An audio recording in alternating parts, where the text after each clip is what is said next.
Mic. ప్రియ దేవుని వారలారా, గడిచిన పాఠాలలోని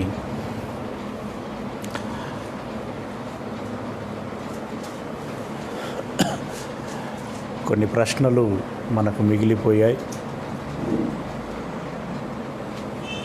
వాటిలో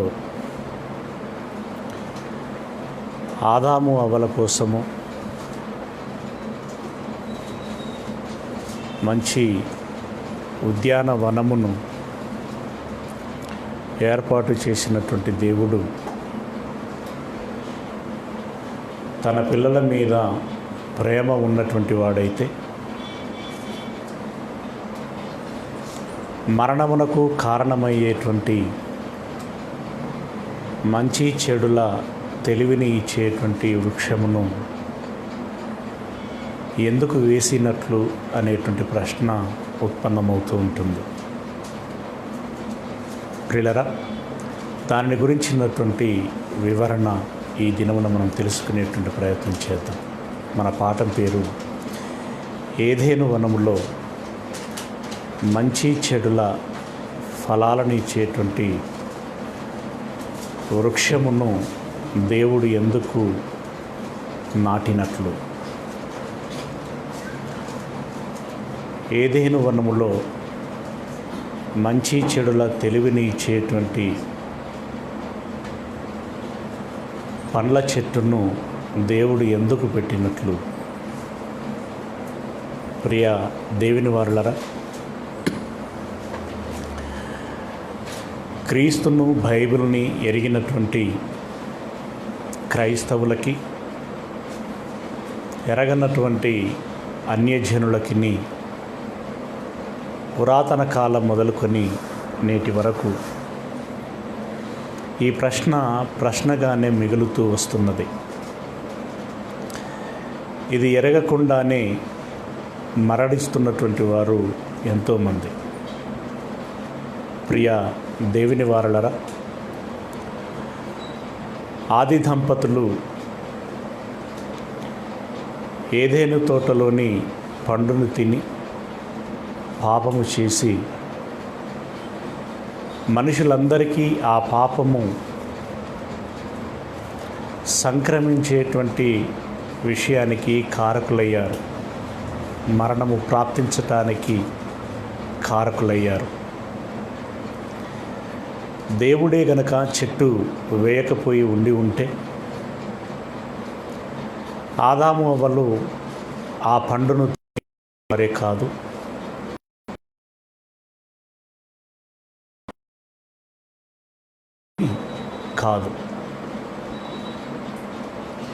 మనుషులు మరణిస్తున్నారు అనంటే దానికి కారణము దేవుడే అని దేవుని వైపు ఏలెత్తి చూపిస్తున్నటువంటి వారే అనేకులు. పైపైన ఆలోచించేటువంటి సంకుచిత మనస్తత్వము కలిగినటువంటి వారికి ఈ ప్రశ్నకి సమాధానము ఎప్పుడు దొరకదు. అలా ఆలోచించేటువంటి వారు ఎప్పుడు దేవుణ్ణి ఏలెత్తి చూపించేటువంటి ప్రయత్నం చేస్తూ ఉంటారు. ఇలా అడిగేటువంటి వారు మొదటగా వారిని వారే ప్రశ్నించుకోగలిగినట్లయితే ఒక సంగతి ప్రస్ఫుటమవుతూ ఉంటుంది. ప్రశ్నించుకోవాలి కూడా. ఇక్కడ ఒక విషయం ఏంటంటే, సరే దేవుడు చెట్టు పెట్టాడు, పెట్టిన తర్వాత దాని మంచి చెడులు ఏంటో చెప్పాడా లేదా? ఒక కన్న తండ్రిగా చెప్పాడు. దాని పరిణామాలు ఏంటో చెప్పాడు. ఒకవేళ చెప్పకపోతే దేవుణ్ణి తప్పుపట్టచ్చేమో, కానీ దేవుడు చెప్పాడు. అయితే ఇంకా ఒక విషయం ఏంటంటే, ఆ పండును తినడానికి ఆదాముకు ఎంత అధికారము ఉన్నదో, అధికారం అంటే తను సొంతంగా నిర్ణయం తీసుకున్నాడు కదా, పండు తినడానికి ఎంత అధికారము ఉన్నదో తినకుండా ఉండటానికి కూడా అంతే అధికారము ఉన్నది అనేటువంటి విషయాన్ని గమనించాలి.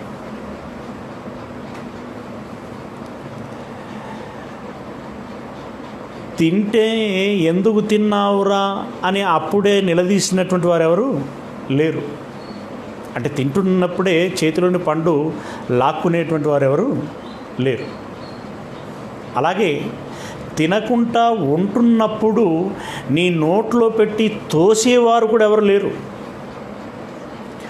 పండును తెంపుకొని తిన్నది అవ్వనా, లేదా పాము తెంపి నోట్లో కుక్కిందా?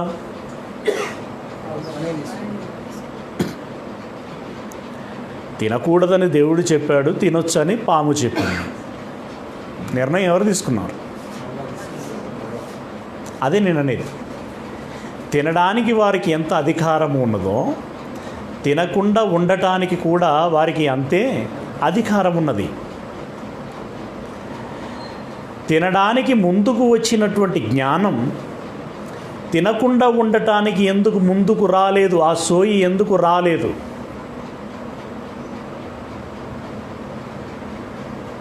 ప్రియులారా,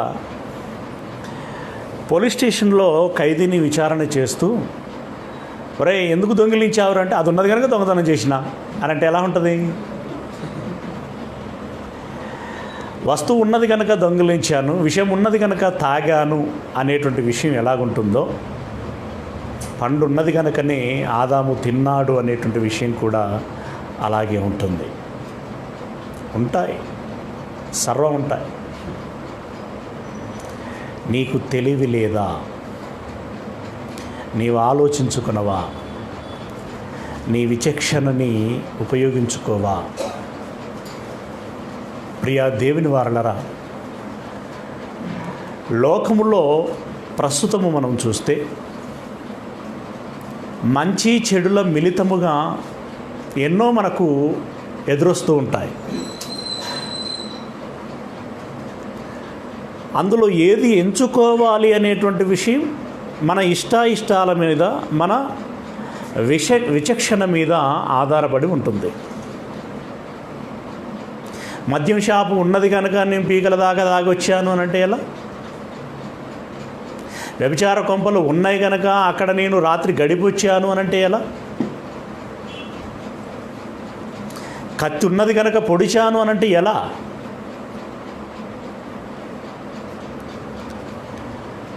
ప్రియులరా, వీటిలోనే మనిషి యొక్క ఉన్నతమైనటువంటి ఆలోచన ఏంటి, నీచమైనటువంటి దృక్పథము ఏంటి, వాడు గొప్పవాడా, అధముడా, ప్రథముడా అనేటువంటి విషయం మనం వాడు ఎంచుకునేటువంటి త్రోవను బట్టి మనం అర్థం చేసుకోవటానికి అవకాశం ఉంటుంది. మనిషి యొక్క తన యొక్క విలువలు ఏమిటి, తన యొక్క గొప్పతనము ఏమిటి, మంచితనము ఏంటి అనేటువంటివి అంచనా వేసుకోవటానికి, అతని క్యారెక్టర్ విషయంలో ఒక నిజ నిర్ధారణకి రావటానికి, అతనికి ఇవ్వబడినటువంటి అవకాశములలో తాను ఎంచుకునేటువంటి వాటిని బట్టే మనం ఒక అభిప్రాయానికి రావడానికి అవకాశం ఉంటుంది. అలాగే దేవుడు గొప్పవాడు, దేవుడున్న లోకము గొప్పది. తానున్నటువంటి ఆ లోకములోనికి తన పిల్లలను చేర్చుకోవాలని తలంచినటువంటి కన్నతండ్రి పరిశుద్ధమైనటువంటి ఈ లోకములో, గొప్పదైనటువంటి ఈ లోకములో గొప్పవాడు మాత్రమే కాలు పెట్టాలి అని భావించాడు.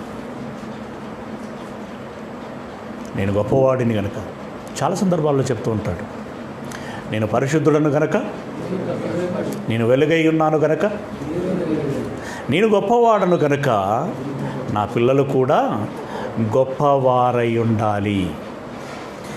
మరి గొప్పవారు అనేటువంటి విషయం ఎలా తేలుతుంది? నేను గొప్పనండి అని అన్నాం అనుకోండి, ఎందుకు గొప్పోడివి, అందులో గొప్పోడివి అని అంటారా లేదా? అంటారు. ఎందులో గొప్పవాడినో రుజువు చేసుకోవలసినటువంటి అవసరం ఉంది.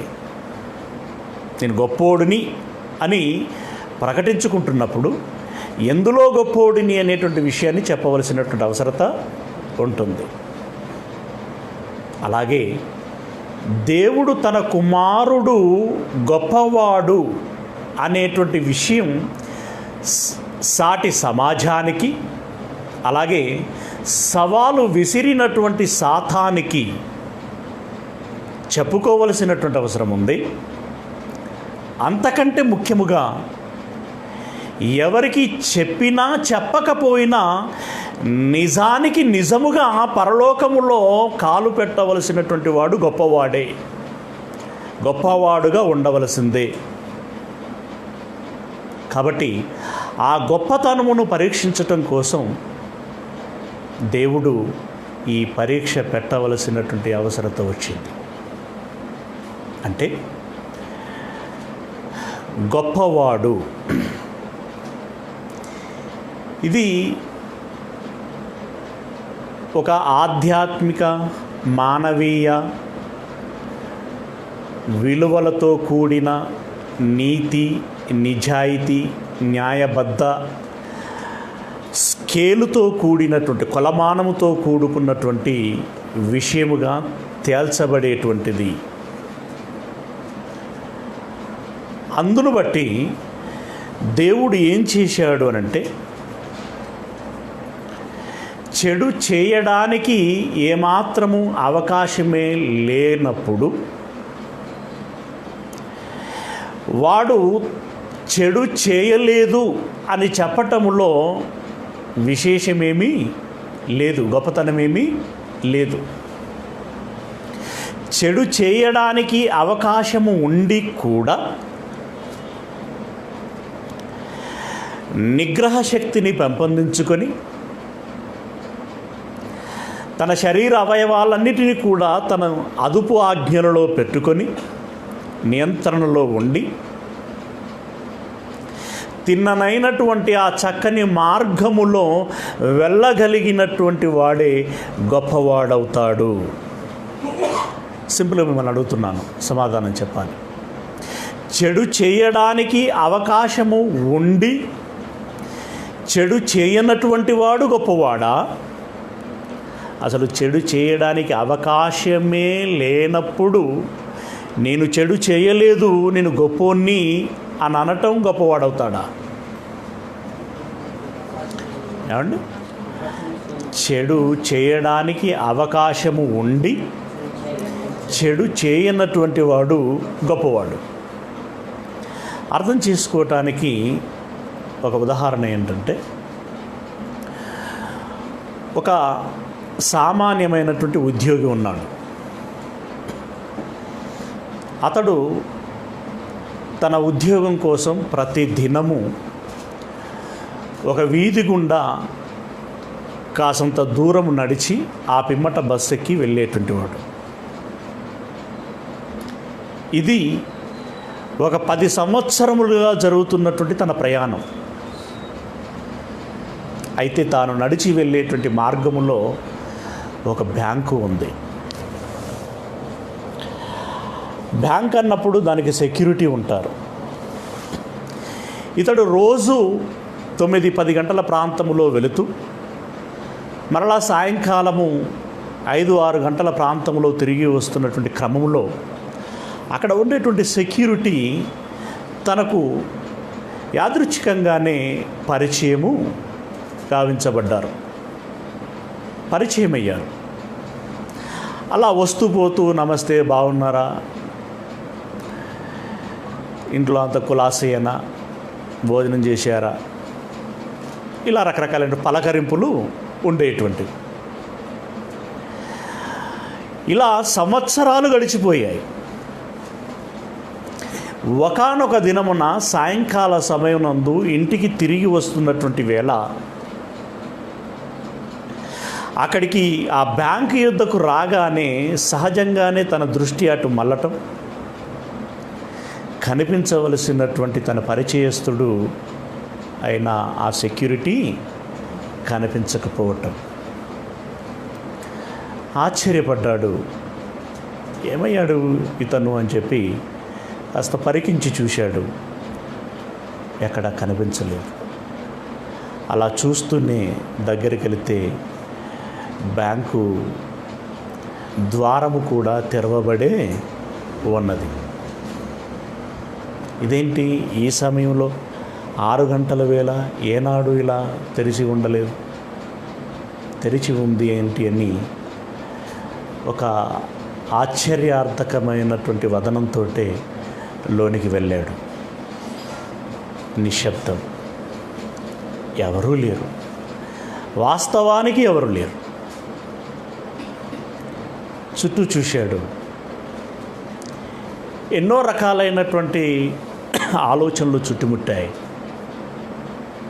బ్యాంక్ ఏంటి, ఎవరు లేకపోవటం ఏంటి, అందులో తలుపులు వేయకపోవటం ఏంటి, షట్టర్ వేయకపోవటం ఏంటి, గేటు పెట్టకపోవటం ఏంటి. అలా ఒక ఆశ్చర్యము, ఒక భయం, ఒక ఆందోళనతో కూడినటువంటి ప్రశ్నలు ఎన్నో చుట్టుముట్టినటువంటి వేళ లోన ఎక్కడో కొంత ఆశ పుట్టుకొచ్చింది. బ్యాంక్ అన్నప్పుడు డబ్బులు ఉంటాయి.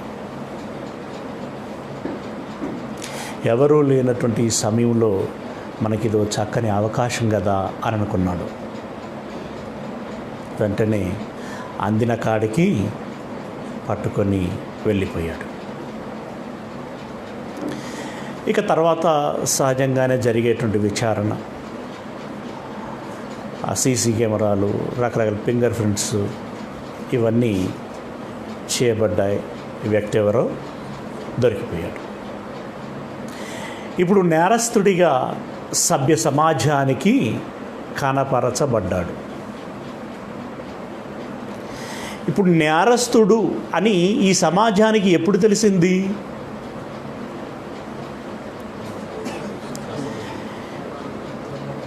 ఈ దొంగతనం జరిగిన తర్వాత.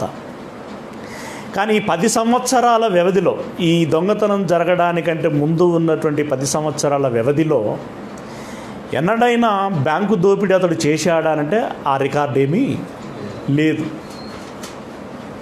బ్యాంకు దోపిడీ కాదు కదా, ఇంకా ఏ రకమైనటువంటి దొంగతనాలు ఆయన జీవితంలో లేవు. అయినప్పుడు ఈ 10 సంవత్సరాలు అతన్ని ఏమనుకుంటుంది సమాజం? దోష నిర్దోష అంటే ఏమంటారు? నిర్దోషి అని చెప్తారు. మరి ఈరోజు ఎందుకు దోషి అయ్యాడు? నిన్నటి వరకు నిర్దోషిగా ఉన్నటువంటి తాను ఈరోజు ఎందుకు దోషి అయ్యాడు? సింపుల్గా చెప్పచ్చు, నిన్నటి వరకు అవకాశం లేదు, ఈరోజు అవకాశం వచ్చింది. అంటే మనం అంటాం కదా, దొరికితే. అంటే ఈయన మనస్తత్వం ఏంటి అనేటువంటిది మనం అర్థం చేసుకోవచ్చు, ఈయన బుద్ధి ఏంటి అనేటువంటిది మనం అర్థం చేసుకోవచ్చు. నిన్నటి వరకు మంచివాడుగా ఉన్నాడు అనంటే అవకాశము రాలేదు గనుక మంచివాడుగా ఉన్నాడే కానీ వాస్తవానికి మంచివాడేమీ కాదు. గొర్రె చర్మము కప్పుకున్న తోడేలే, స్వభావము స్వభావమే, దాని టైం వచ్చినప్పుడు అది బయటపడింది. పామే కదండి, ఎంత పాలు పోసి పెంచుకున్నా. ప్రియులరా, అలా అతడు దోషిగా బయటపడ్డాడు. అంటే ఇప్పుడు ఇతడు మంచోడు చెడ్డోడు అని తెలియడానికి ఇప్పుడు ఏది మనకు దోహదపడింది ఆ వ్యక్తి విషయంలో అనంటే బ్యాంకు దోపిడీకి అవకాశము ఉండటము అనేటువంటి దాని ద్వారా తెలిసిపోయాడు, బయటపడ్డాడు. అలాగే ఒక రహస్య ప్రదేశమున ఏకాంతపు వేళ ఒక పరాయి స్త్రీ తప్పు చేయటానికి ఆహ్వానించినప్పుడు ఆ తప్పు చేయకుండా ఇంటికి వెళ్ళినటువంటి వాడు ఎంత ఉత్తముడో, పండు తినడానికి అవకాశము ఉన్నా కూడా తినకుండా ఉండగలిగినప్పుడు ఆదాము కూడా అంతే ఉత్తముడవుతాడు.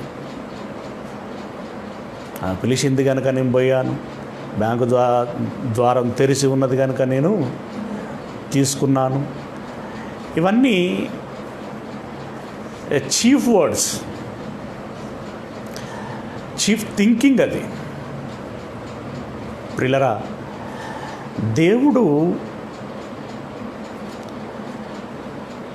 పాపము చేయకుండానే పాపం అంటే ఏంటో తెలిసినటువంటి వాడు.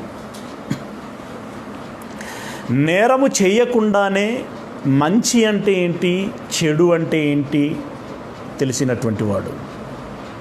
అలాగే తన పిల్లలు కూడా, అంటే ఆదాము కూడా చెడు చేయకుండానే చెడును తెలుసుకున్నవాడై ఉండాలి అని అనుకున్నాడు. అదేంటండి, చెడు చేయనప్పుడు ఇది చెడు అని ఎలా తెలుస్తుంది? నిప్పు కాలుతుందని ఎప్పుడు తెలుస్తుందండి? ముట్టుకున్నప్పుడే కదా. కరెంటు షాక్ కొడితే చచ్చిపోతారని ఎప్పుడు తెలుస్తుందండి? పట్టుకున్నప్పుడే కదా. అని అంటే ఎలా ఉంటుంది? అందరికీ తెలవాలంటే ఇప్పుడు అందరం ఏం చేయాలి?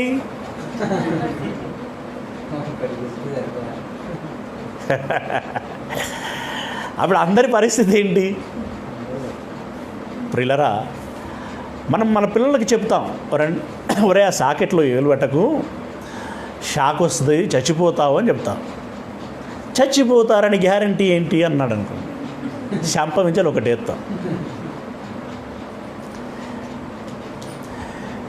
పెద్దవారు, అనుభవజ్ఞులు, నాకంటే ముందు ఉండి ఎన్నో ఎరిగినటువంటి వారు చెబుతున్నారు అనంటే ఇందులో నిజము ఉంటుంది, కనుక నేను ముట్టుకోకపోవటమే మంచిది అని వారు నేర్చుకోవాలి, గమనించాలి. అలాంటప్పుడు సృష్టిని చేసింది దేవుడు, ఆదాముకు జన్మనిచ్చింది దేవుడు, బ్రతకడానికి పంటను ఇచ్చింది దేవుడు. ఇన్ని అనుగ్రహించినటువంటి దేవుడు అన్నింటినీ అనుభవించరా అని చెప్పి అన్నింటినీ తన పాదముల కింద ఉంచినటువంటి దేవుడు పర్టికులర్గా ఫలాని చెట్టు అని చెప్పి ఒరే ఇవి తినకురా, తింటే చస్తావురా అని ప్రత్యేకంగా చెప్పాడు అనంటే అందులో నిజమెంతో ఉండి ఉంటుంది అని చెప్పి అనుకోవాలి కదా. నిజం ఉంటేనే దేవుడు అలా చెబుతాడు. అబద్ధం ఆడవలసినటువంటి అవసరత నా తండ్రికి ఏముంది అని అనుకోవాలి కదా. అనుకోలేదండి. ఇలా ఆలోచించకుండా ఏమంటే చెడు చేయకుండానే ఇది చెడు అని ఎలా తెలుస్తుంది అన్నీ, అది అమాయకత్వం అనుకోవాలా, అజ్ఞానం అనుకోవాలా, అదొక మూర్ఖత్వం అనుకోవాలా, అదొక మైకము అని అనుకోవాలా, ప్రియ దేవుని వారలారా, మరి అలాంటప్పుడు చేస్తేనే తెలుస్తుంది అనే పరిస్థితి ఉన్నది అని అనుకుంటే ఆ పరిస్థితిలో ఆదాము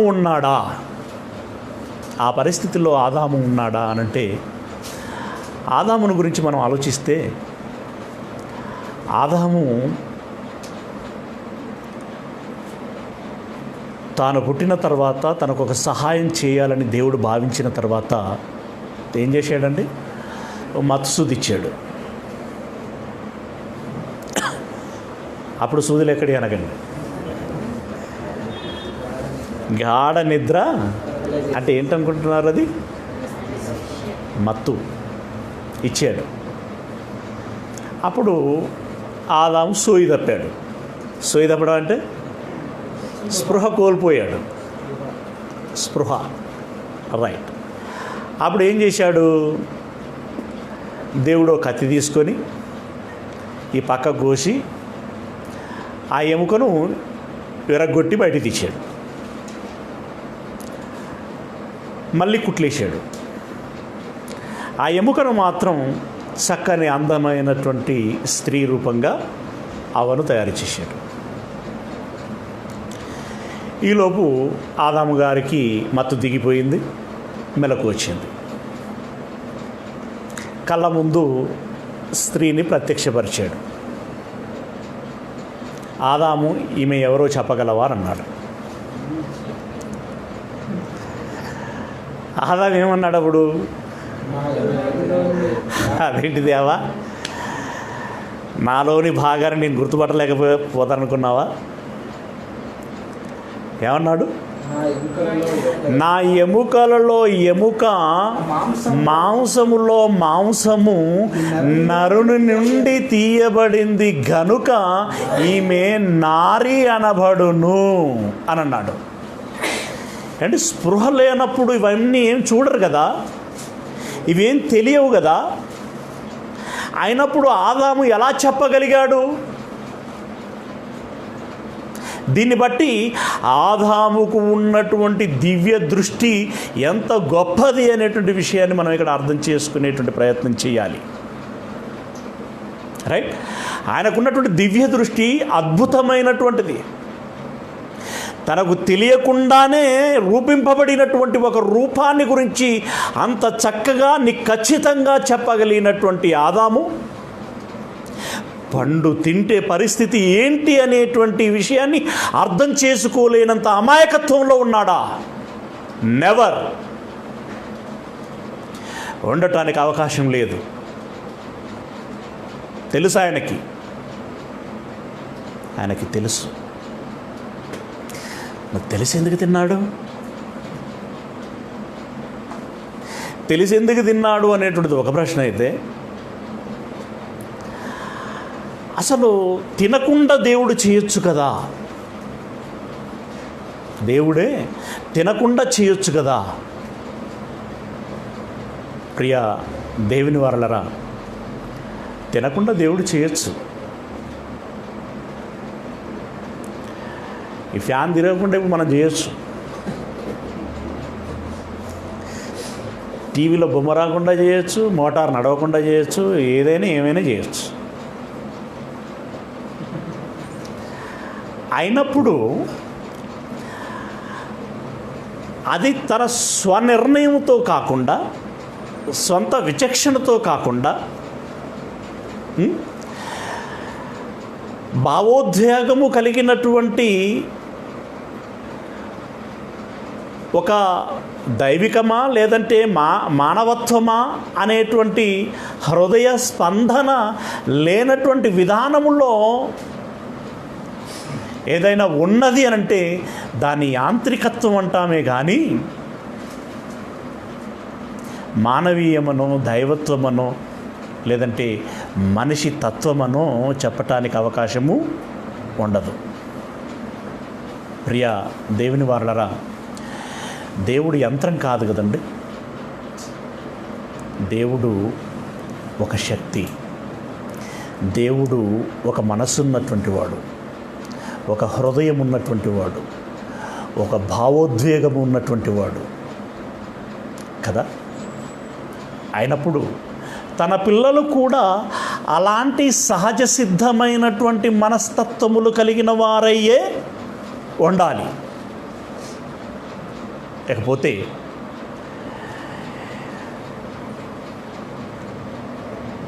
నా పిల్లలుగా వారు నన్ను అర్థం చేసుకొని దాన్ని నెరవేర్చి నన్ను సంతోషపరిచి వారొక బంగారు భవిష్యత్తును పొందుకోవాలి అనేటువంటిది ఒక స్వంత నిర్ణయముతో జరగాలి. అంటే ఆ చాయిస్ని తాను జడ్జ్ చేసుకోగలగాలి, నిర్ణయించుకోగలగాలి.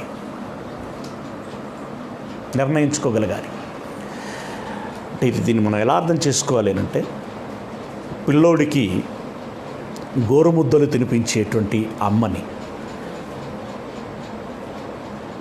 పిల్లలు మామూలుగా తినరు, మారం చేస్తుంటారు. దేని అవసరత ఏంటి, ఎంత తీసుకోవాలనే విషయాలు వాళ్ళకు తెలియవు. అప్పుడు తల్లిగా నా బిడ్డడి ఎదుగుదల బాగుండాలి, ఆరోగ్యం బాగుండాలి అని చెప్పి ఆ సంబంధించినటువంటి ప్రోటీన్లో, విటమిన్లో, ఇంకా రకరకాలైనటువంటి ధాతువులు కలిగినటువంటి మూలకాలు కలిగినటువంటి ఆహారాన్ని సమపాలలో తినిపించేటువంటి ప్రయత్నం చేస్తూ ఉంటుంది. అందులో మనకి ఏం కనబడుతుందండి? ప్రేమ, ఆప్యాయత, అనురాగం, మమకారం, ప్రీతి, ఇష్టం. అదెంతో భావోద్వేగపూరితమైనటువంటిది. అలాగే ఒక భార్య తన భర్తకు చేసుకునేటువంటి సేవ, అలాగే ఒక భర్త తన భార్య పట్ల కురిపించేటువంటి ప్రేమ, వీటిలో ఎలాంటిది ఉంటుంది అనంటే పరమాన్నము పెట్టకపోవచ్చు అమ్మ, కారపు మెతుకులే ముద్ద చేసి నాన్న తినరా అని చెప్పి గదమ పట్టుకొని బ్రతిమిలాడి చెయ్యి పట్టి దగ్గర తీసుకొని పక్కన కూర్చుండబెట్టి వేడివేడి అన్నంలో ఈ కారం కలిపి నోటిలో పెడుతున్నటువంటి ఆ దృశ్యం ఉంటుందే, అది గొప్పగా ఉంటుంది.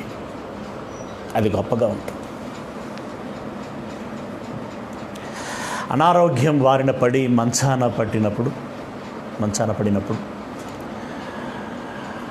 అప్పుడు సమయానికి లేపాలి, ముఖం కడగాలి, టిఫిన్ ఇవ్వాలి, టీ ఇవ్వాలి, మందులు ఇవ్వాలి.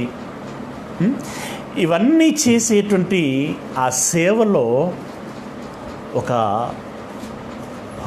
హృదయం కనబడుతుంది, ఒక మనస్సు కనబడుతుంది. దాంట్లో మనకు తెలియనటువంటి ఒక సెంటిమెంటల్ అటాచ్మెంట్ కనబడుతూ ఉంటుంది. ఇందాక మనం చెప్పుకున్నటువంటి వాటి అన్నిటి విషయంలో ఏంటి, భోజనం తినిపించడమే కదా, ఏంటి టీ అందించడమే కదా, టైంకి మంచినీళ్ళు అందించడమే కదా, బెడ్ చక్కపరచడమే కదా, ఒక రోబోని ఏర్పాటు చేద్దాం అని చెప్పి రోబోను పెట్టావనుకో, ఆ రోబో ఏం చేస్తుందండి? నువ్వు ఏమేమి ఫీడ్ చేసి పెడతావో ఆ పనులన్నీ చేస్తుంది.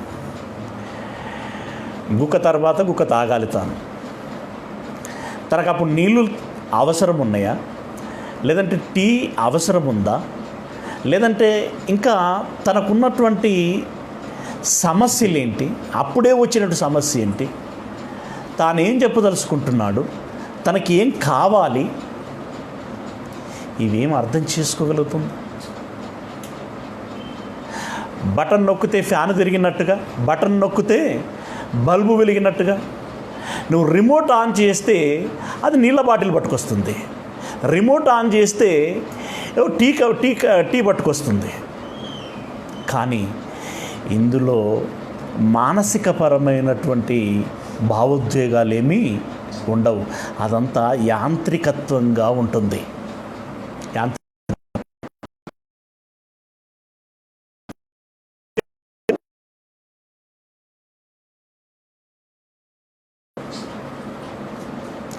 అలా ఉంచి ఆపరేట్ చేయగలడు. ఇడ నువ్వు చూడడానికి వీలేదు, మూసుకో అని అంటే మూసేస్తాను, అవునా? ఇది చేయటానికి వీలేదు, ఆగిపో అనంటే ఆగిపోతాం, పడుకో అంటే పడుకుంటాం, లెమ్మంటే లేస్తాం. అందులో మన సొంత నిర్ణయం ఏముంది? ఏమండి, అందులో మన గొప్పతనం ఏముంది? ఇందాక చెప్పినట్టుగా రిమోట్ నొక్కితే మనకు కావలసింది ఆ రోబో తీసుకొచ్చి ఇస్తుంది. కానీ దానికిని మనవరాల్ని పిలిచి, అమ్మాయి కొన్ని మంచినీళ్ళు పట్టుకురావా అని అంటే, తాతయ్య ఉండు ఇప్పుడే తెస్తాను అని పరుగున లేడి పిల్లలా వెళ్ళి మంచినీళ్ళు పట్టుకొచ్చి తాతయ్య తాగు అని నీ చేతికి ఇచ్చినప్పుడు ఉండేటువంటి అనుభూతికి ఎంత తేడా ఉంటుందండి? ఉండదా? ఉంటుంది. అలాగే నా పిల్లలకి నాకు మధ్యలో ఇలాంటి సహజ సిద్ధమైనటువంటి అనుబంధాలు ఉండాలి అని భావించాడు దేవుడు. నా మాట వింటారా? నా ఇష్టాన్ని తెలుసుకుంటారా? దాన్ని నెరవేర్చేటువంటి ప్రయత్నం, ఆ చనువు, ఆ చొరవ వాళ్ళు తీసుకుంటారా? అలా మాంసయుక్తమైనటువంటి హృదయాన్ని మనకు పెట్టాడు. ఏమండి, హృదయము అనేటువంటి స్పందనని మనకు పెట్టాడు. అలా పెట్టి మనకు స్వాతంత్ర్యమును ఇచ్చాడు. మనకు స్వాతంత్ర్యం ఇచ్చాడు. అంటే ఇదిగో ఇది చేస్తే ఇలా ఉంటుంది బిడ్డ, ఇది చేస్తే ఇలా బాగుంటుంది, ఇదిగో ఇది చేస్తే ఇలా చెడు జరుగుతుంది, ఈ నష్టం జరుగుతుంది, ఈ ప్రమాదం ఉంటుంది, నీకు ప్రయోజనం కావాలంటే ఇంకో ఇలా వెళ్ళు, ఏమైనా పర్వాలేదు, ప్రమాదమైనా పర్వాలేదు అంటే నువ్వు ఏ త్రోవైనా ఎంచుకో, నీ ఇష్టం అని భవిష్యత్తును గురించినటువంటి అనేక విషయాలు చెప్పి తీసుకునే నిర్ణయానికి మాత్రం మనకు స్వాతంత్రాన్ని ఇచ్చాడు. ఆ స్వాతంత్ర్యమును మనం సద్వినియోగం చేసుకుంటే మనకు బాగుంటుంది, దుర్వినియోగం చేసుకుంటే మనకు భయంకరంగా ఉంటుంది. అయితే సద్వినియోగం చేసుకుంటామా, దుర్వినియోగం చేసుకుంటామా అనేటువంటిది మన ఇష్టానికి వదిలిపెట్టాడు. మన ఇష్టానికి వదిలిపెట్టాడు. మీరు ఒకసారి నిజంగా చెప్పండి, మనల్ని యంత్రములుగా ఉంచితే బాగుండును అని అనుకుంటున్నారా? లేదు. మనసున్న, భావోద్వేగాలు ఉన్న, ఈ చలనం ఉన్నటువంటి మనుషులముగా మనల్ని పుట్టించటం బాగుంది అని అనుకుంటున్నారా? ఏమండి, మనకంటూ మనసు ఉండాలి, మనకంటూ భావోద్వేగాలు ఉండాలి, మనకంటూ సొంత విచక్షణ ఉండాలి, మనకంటూ సొంతంగా నిర్ణయాలు తీసుకోగలిగేటువంటి స్వేచ్ఛ మనకు ఉండాలి. అదొక అనుభూతి, అది బాగుంటుంది, అదో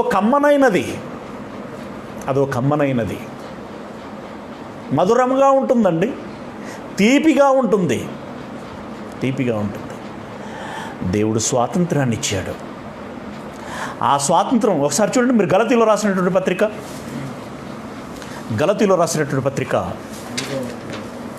5వ అధ్యాయము 1వ వచనము. 5వ అధ్యాయం 1వ వచనం. స్వాతంత్ర్యమును అనుగ్రహించి క్రీస్తు మనలను స్వతంత్రులుగా చేసి ఉన్నాడు. అలాగే 13వ వచనంలో మీరు స్వతంత్రులుగా ఉండుటకు పిలువబడితిరి. అయితే ఒక మాట, ఆ స్వాతంత్ర్యమును శరీర క్రియలకు హేతువు చేసుకొనక ప్రేమ కలిగిన వారై.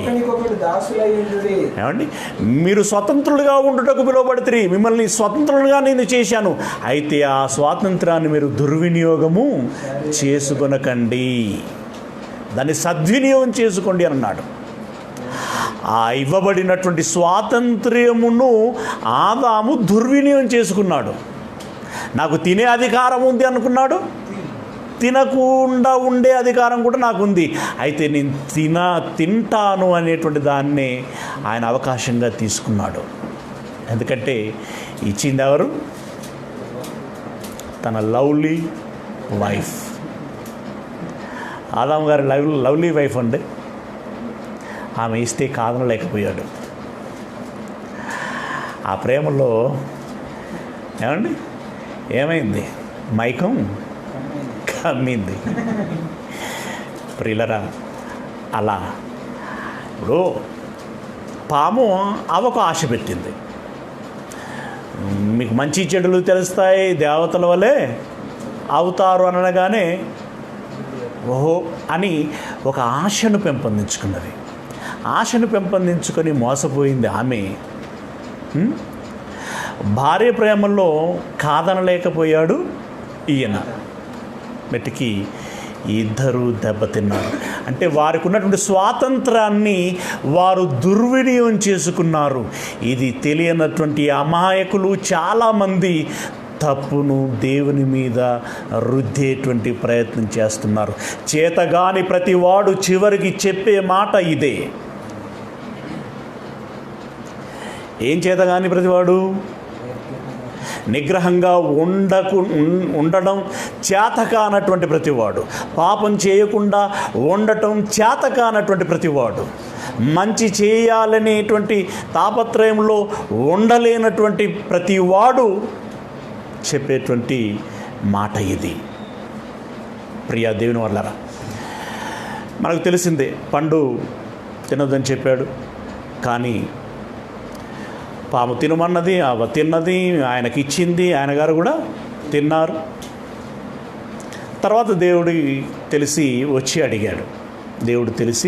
అడిగాడు, ఆదాము పండు తిన్నావా అంటే ఏమన్నాడు? తిన్నాను దేవా, దయచేసి తొందరపడ్డాను, క్షమించండి, పొరపాటు అయిపోయింది, ఇంకొకసారి తప్పు చేయను తండ్రి అని చెప్పేసి బ్రతిమలాడుకుంటే బాగుండేదేమో. నాదే తప్పైందండి అని అన్నాడా? దేవా ఎంత తప్పు చేశావు నువ్వు అని అన్నాడు. తినుటకు అవ్వా, తినుటకు నా భార్య నాకు పండు ఇచ్చింది అని అన్నాడు. అంటే నేను తినలేదన్నట్టుగా చెప్తున్నాడు. నేను తినడానికి గల కారణం ఏంటంటే నువ్వు ఇచ్చిన భార్యే అని అన్నాడు. అంటే తప్పు ఎవరిదన్నట్టుగా పరోక్షంగా చూపెడుతున్నాడు? దేవునిదే. అలాగే అవని అడిగాడు, ఈ పాము తినమంటే నేను తిన్నాను. అంటే ఇండైరెక్ట్ మెసేజ్ ఏంటో తెలుసా? ఈ పామును చేసింది ఎవరనుకుంటున్నావు? మీరే కదయ్యా.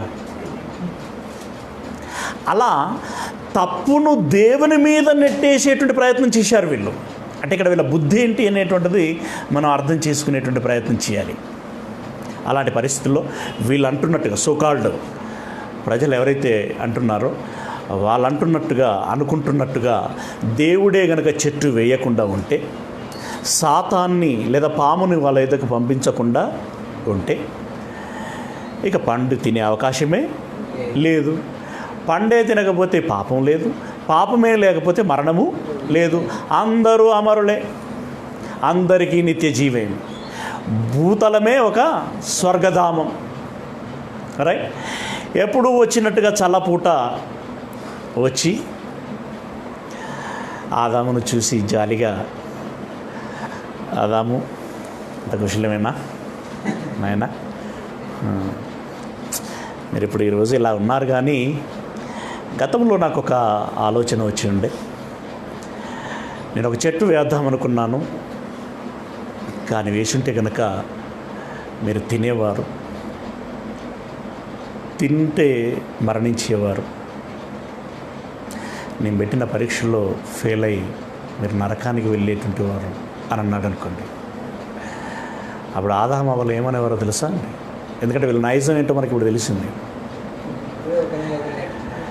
దేవా, మీరు ఏమనుకుంటున్నారు మమ్మల్ని గురించి? మేము మీ పిల్లలం, తప్పు చేయడానికి అవకాశమే లేదు, మీరు ఎలాంటి పరీక్ష పెట్టినా అందులో మేము విజయం సాధిస్తామే కానీ విఫలమయ్యేటువంటి అవకాశమే లేదు. అయినా దేవా మీరు ఇలా మాట్లాడటం నాకేం నచ్చలేదు, మమ్మల్ని అవమానపరుస్తున్నారు మీరు. అసలు చెట్టే పెట్టకుండా, పండే ఇవ్వకుండా మేము తిందుము, చెట్టు కనుక చెట్టు పెట్టుంటే మేము తిందుము, మేము ఫెయిల్ అయిపోదుము, మేము మరణిద్దుము అని చెప్పి మీరు ఇలా అనటం బాగలేదు. మీరు చెట్టు పెట్టి మేము తిందుమో తినకపోదుమో చూసి అప్పుడు అడగనుంటిరి అని ఖచ్చితంగా అనేవాడు. ఎందుకంటే మనోళ్ళ రకం ఎలాంటిదంటే ఏరు దాటాక తెప్ప తగలేసే రకం.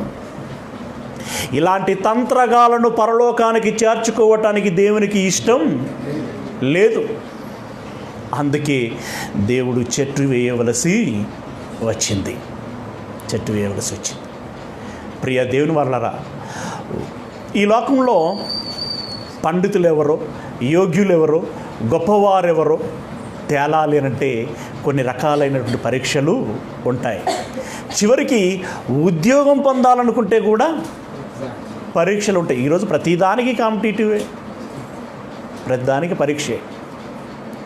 ఒక ఉద్యోగం పొందుకోవటానికి పరీక్ష ఉన్నప్పుడు, ఒక పండితుడని, ఒక మేధావి అని తేల్చబడటానికి పరీక్ష ఉన్నప్పుడు, పరలోకం ఏమైనా ఎవరు పడితే వాళ్ళు ప్రవేశించేటువంటి కొంపలాంటిది కాదండి. పరలోకము అనంటే అదొక గొప్పది. దేవుడుండేటువంటి లోకం అది ఉన్నతమైనటువంటిది, ఉన్నతులు ఉండటానికి ఏర్పాటు చేయబడినటువంటిది. అలాంటి ఉన్నతమైనటువంటి పరలోకానికి వెళ్ళటానికి ఏ విధమైనటువంటి పరీక్ష అవసరం లేదా? ఉండకూడదా? పండితుడని తేల్చబడటానికి పరీక్ష ఉండాలని నువ్వు కోరుకుంటున్నప్పుడు, ఉద్యోగం ఆఫ్టర్ ఆల్ ఒక 60 సంవత్సరాల జీవితకాలంలో నువ్వు 30-40 సంవత్సరాలు చేసేటువంటి ఉద్యోగానికి ఒక పరీక్ష ఉండాలని నువ్వు భావించినప్పుడు, పరలోకం చేరటానికి ఏ పరీక్ష ఉండకూడదా అనంటే ఖచ్చితంగా ఉండి తీరాలి. ఖచ్చితంగా ఉండి తీరాలి. కానీ మన వాళ్ళు ఏమంటున్నారంటే పరీక్ష పెట్టకూడదు, ఒకవేళ పరీక్ష పెట్టిన మమ్మల్ని తప్పు పట్టకూడదు, ఆ తప్పంతా దేవుని మీదనే వేసుకోవాలి, పాపులమైనటువంటి మమ్మల్ని మాత్రం పరలోకానికి చేర్చుకోవాలి. మన వాళ్ళ వాలకం ఇలాగుంది. ప్రియ దేవుని వారలారా, ఉత్తముడు, గొప్పవాడు, మేధావి అని తేల్చబడాలంటే ఈ భూలోకములో సంబంధిత పరీక్షలు ఏ విధంగానైతే ఉన్నాయో, పరలోకమునకు చేరాలి అనంటే దానికి సంబంధించినటువంటి పరీక్ష కూడా ఉండాలి. అందుకే ఏదెను తోటలో దేవుడు మంచి చెడుల తెలివినిచ్చేటువంటి చెట్టును పెట్టవలసి వచ్చింది. అయితే ఆదామును పరీక్షించటానికి ఏదెను తోటలో ఆ చెట్టును పెట్టాడు. మరి మనల్ని పరీక్షించటానికి మన శరీరమే మనకు పరీక్ష, మన కుటుంబమే మనకు పరీక్ష, మన సమాజమే మనకు పరీక్ష, మన ఉద్యోగమే మనకు పరీక్ష, మన దేవుని సేవే మనకు పరీక్ష. అన్నింటికీ మిక్కటముగా ఈ లోకము అనే ఆశే మనకు ఒక ఏదెను తోటలోని చెట్టున కంటే మించిన చెట్టు ఇది. ఈ పరీక్షలో మీరు గెలిచి పరలోకం వెళ్తారా, లేదా ఓడి పాతాళానికి జారుతారా? నిర్ణయం మనం తీసుకోవాలి. ఆదాము పండు తిని దేవునికి అవమానాన్ని తీసుకొచ్చాడు. మీరు ఈ లోకాశలకు లొగ్గక గెలిచి దేవునికి ఘనత తీసుకొస్తారని, దేవుణ్ణి మహిమపరిచేటువంటి వారుగా నిలబడతారని ఆశిస్తూ ఈ మాటల్ని ముగిస్తున్నాను. ఇందులో మీకు ఏమైనా ప్రశ్నలు ఉంటే మీరు అడగచ్చు.